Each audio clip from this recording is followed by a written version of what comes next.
Et bonjour à tous et bienvenue dans cette vidéo d'explication des règles de Culte en Sac. Encore une fois, je ne suis pas tout seul, je suis accompagné de Sophie Patouille qui est derrière la caméra, qui vous dira peut-être bonjour ou un coucou, on ne sait pas. Bonjour. Ah si, voilà, un petit bonjour.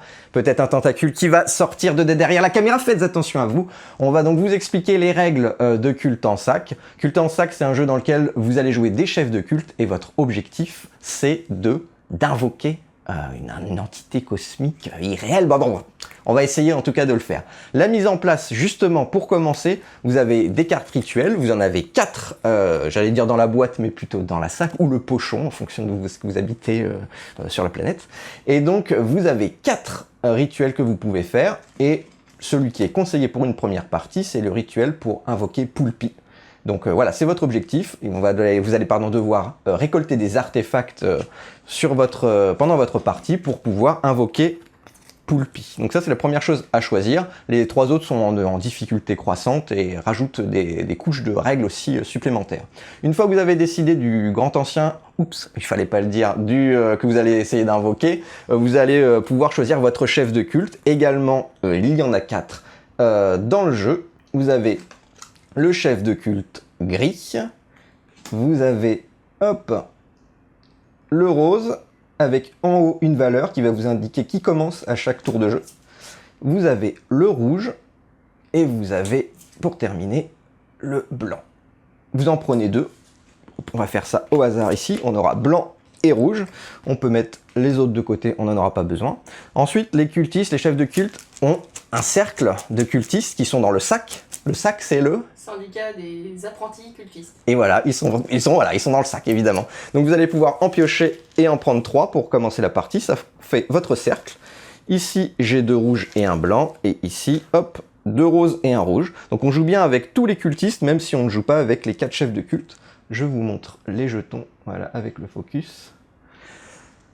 Ensuite, chaque chef de culte a le droit à un artefact. Donc les artefacts qui vous permettent d'aller invoquer, faire votre rituel pour invoquer cette entité cosmique. Hop, je vous les montre. Voilà, vous avez des masques, des loupes, des clés que j'ai pas et des enveloppes.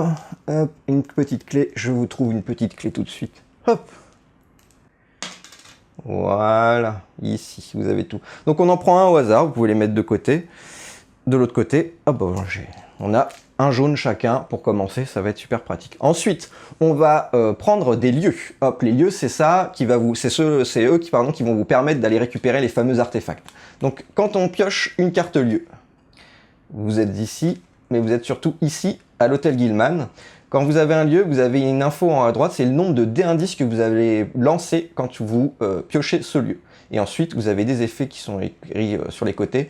Ça, c'est si vous n'êtes pas majoritaire à la fin. Vous allez voir, il se passe des petites dingueries. Alors, on place le lieu. Il y a un, donc je prends un dé que je lance. Pas de chance. Et sera rien du tout. Il n'y a pas d'artefact pour le moment. Alors, c'est pas ici qu'il faut aller piocher, hein, vous inquiétez pas. Tout est sous contrôle, je suis un professionnel. 0, on ne met rien. Toujours pas de ce côté-là. C'est d'habitude, je joue de l'autre côté de la table. C'est pour ça. 1-1. Clac. Hop, un artefact, une clé. Toujours pas de l'autre côté. Ici et 2. Les dés, du coup, vous avez les 4 artefacts que vous avez vus tout à l'heure, clac, clac, clac, et vous avez 2 faces blanches. Donc pareil, on les lance et on vient les placer de gauche à droite. Vous prenez 3 dés supplémentaires que vous allez mettre dans les archives sur cette carte-là. Hop, ça c'est moi qui lance, hein, vous inquiétez pas, tout est sous contrôle encore une fois. Vous avez également un contour ici si vous avez besoin, qui n'est pas nécessairement nécessaire, mais ça peut vous aider. Et si par exemple vous êtes interrompu, parce que vous avez des enfants en bas âge, des animaux de compagnie, ça peut arriver, des gens qui sonnent chez vous pour vous vendre le rémouleur qui passe le vendredi matin par exemple, voilà, vous pouvez compter vos tours pour pas vous perdre. Ici vous avez le grimoire que vous allez pouvoir ouvrir et qui vont avoir tout un tas d'effets que vous allez pouvoir utiliser au cours de la partie. Voilà, mélangé et mis au hasard. Hop, on met ça et on est paré pour un début de partie, j'ai rien oublié, c'est tout bon. Ensuite, au cours de la partie, donc vous avez 3 manches pour réussir à aller récupérer tous les artefacts nécessaires pour terminer la partie, 3 manches. Et au cours d'une manche, vous avez 4 tours de jeu. Un tour de jeu, ça va être chaque chef de culte qui va jouer, et ensuite les investigateurs qui vont jouer pour vous embêter, vous mettre des bâtons dans les roues. À votre tour de chef de culte, je vous le rappelle, on commence par la valeur, le chef de culte qui a la valeur la plus petite en haut à droite de sa carte. Vous avez deux choix possibles. Soit vous jouez 2 cultistes, soit vous jouez un cultiste et vous allez rajouter un D10 sur le lieu de votre choix. Quand vous jouez un cultiste, je vous le remonte parce que surtout celui-là, là, il est beau en rouge, non? Vous aimez pas le rouge? Moi j'aime bien. Eh bien, vous placez un cultiste sur le lieu de votre choix. Si jamais je décide de faire l'action qui me dit de placer 2 cultistes, je peux tout à fait mettre mes 2 cultistes dans le même lieu, ou alors je peux le mettre dans 2 lieux différents. Pareil, si je fais l'action de mettre un cultiste et un des indices, je prends celui de mon choix des archives, je ne bouge pas, on n'essaye pas de tricher, vous gardez la face qui est placée, et vous pouvez aller le mettre sur le lieu de votre choix. On le met par la droite, et vous choisissez le lieu, vous n'êtes pas obligé de mettre sur le même lieu que votre cultiste, et si vous voulez le faire, vous pouvez le faire, il n'y a pas de souci. Les cultistes, vous les mettez sur les lieux pour asseoir votre majorité. Chaque cultiste que vous allez placer, c'est un point. Une fois que vous avez fait ça, vous pouvez faire des actions bonus. Vous pouvez en faire autant que vous voulez. La première action bonus que vous pouvez faire, c'est d'aller faire des sortilèges. Donc vous pouvez sacrifier des cultistes de votre cercle pour les mettre sur le grimoire. Ils restent sur le grimoire jusqu'à ce que ça bouge. On va voir ça tout à l'heure. Vous faites l'effet. Vous pouvez utiliser les dés indices qui sont sur les lieux pour déclencher également des effets sur le grimoire. Je ne sais pas si vous allez bien voir là-haut, mais vous avez compris l'idée. Et il y a une des actions bonus du grimoire qui vous permet, si vous défaussez 2 cultistes de votre cercle, de pouvoir tourner la page. Et quand vous tournez la page, tous les cultistes, tous les dés sont remis dans leurs réserves respectives et on peut tourner la page et on a de nouveaux effets qu'on peut déclencher. L'attraction bonus possible, si vous avez récupéré plein d'artefacts, par exemple là, 3 différents, je peux en action bonus aller compléter une des prérequis du rituel que vous êtes en train de faire. Sachant que vous devez utiliser que vos propres artefacts, vous ne pouvez pas aller chercher les artefacts de l'autre joueur. La dernière action bonus, c'est d'utiliser le pouvoir de votre chef de culte. Vous avez en bas de carte un effet que vous pouvez utiliser une fois par manche, pas par tour, par manche, donc 4 tours, une manche. Vous pouvez, si vous le décidez, l'incliner pour vous rappeler que le pouvoir a été fait. On va vous trouver une autre manière, mais c'est quand même très pratique de faire ça. Une fois que chaque chef de culte a joué, c'est aux investigateurs de jouer. Pour ça, on va piocher la première carte du paquet. Et hop, on va la résoudre de haut en bas. En haut, c'est un effet qui nous dit d'enlever un dé indice. Donc hop, on se place pareil. Et ici, on enlèverait un dé indice ici. Et tout tombe bien, il n'y en a pas, donc tout va bien. Ensuite, il y a un effet qui peut être présent. Et si on a, cet effet nous dit de placer sur le 3e emplacement, donc on place la carte ici. Mais vous avez d'autres cartes qui n'ont pas forcément d'effet. Hop, par exemple celle-ci. Et quand il n'y a pas, d'effet de placement, j'entends. S'il n'y a pas d'effet de placement, et vous regardez le dos des cartes, là c'est 3. Donc 1, 2, 3, on le met au 3e interstice entre les cartes. Ça va rajouter la force en présence des investigateurs. Ici, ils ont 2 de force en présence. Et ici, ils ont 1. Donc quand plusieurs cartes vont être placées au cours de la partie, hop, par exemple ici, ça cumule. Donc sur cette carte ici, on a bien 2 plus 3 plus 2. Vous faites les calculs, ça fait 7. Je suis rapide. Et donc voilà. Hop, je mets des cartes au hasard, vous inquiétez pas si ça correspond pas. Mais au cours d'une manche, donc on va faire 4 tours, donc il va y avoir 4 cartes investigateurs de placer. Une fois qu'on a les 4 cartes investigateurs de placer, on passe à la phase de résolution. Est-ce que j'ai oublié quelque chose? Je vais mettre au hasard complet des cultistes pour vous montrer la phase de résolution. Alors je les mets vraiment n'importe comment. Hop, hop. Et on va dire qu'on a fait ça. Pour la phase de résolution, on va de gauche à droite. Et on va compter les points. En fait, ici sur l'hôtel Gilman, on a 2 cultistes, donc on a 2 points. En face, il y a 2 égalités. En cas d'égalité, les investigateurs gagnent. Donc on a perdu sur ce lieu. On applique l'effet qui est indiqué sur la carte, qui est un effet négatif.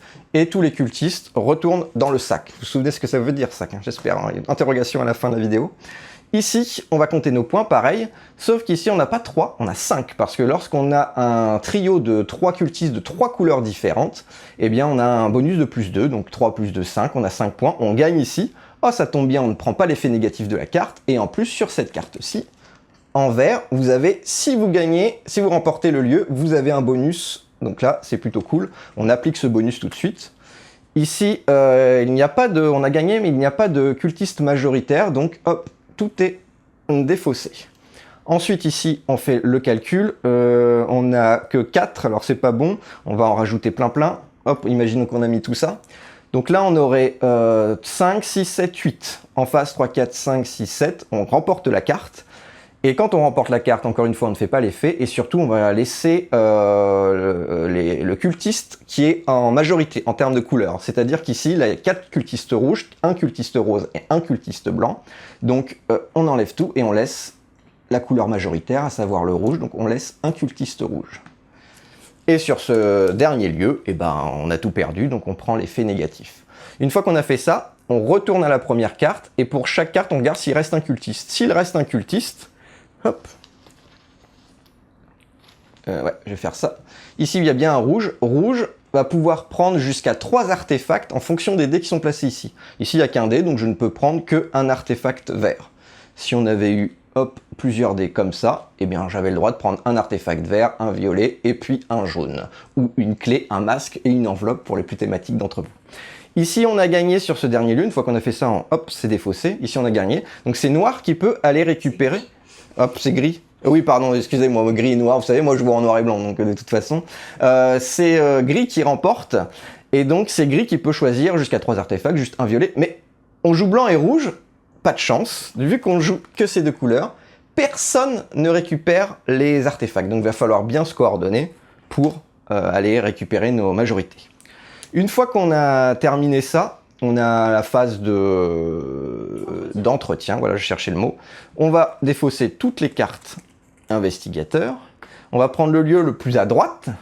On va défausser les dés qui sont dessus. On va défausser la carte, on la met de côté. Et on va, hop, faire le train avec les cartes et révéler un nouveau lieu. Ici, il y a un 1, hop, on lance un dé, bim, et on met le dé pareil. Et pour terminer, on va compléter les archives pour qu'il y ait 3 dés dessus. Donc voilà, un très beau lancer encore une fois, n'hésitez pas, je suis un professionnel.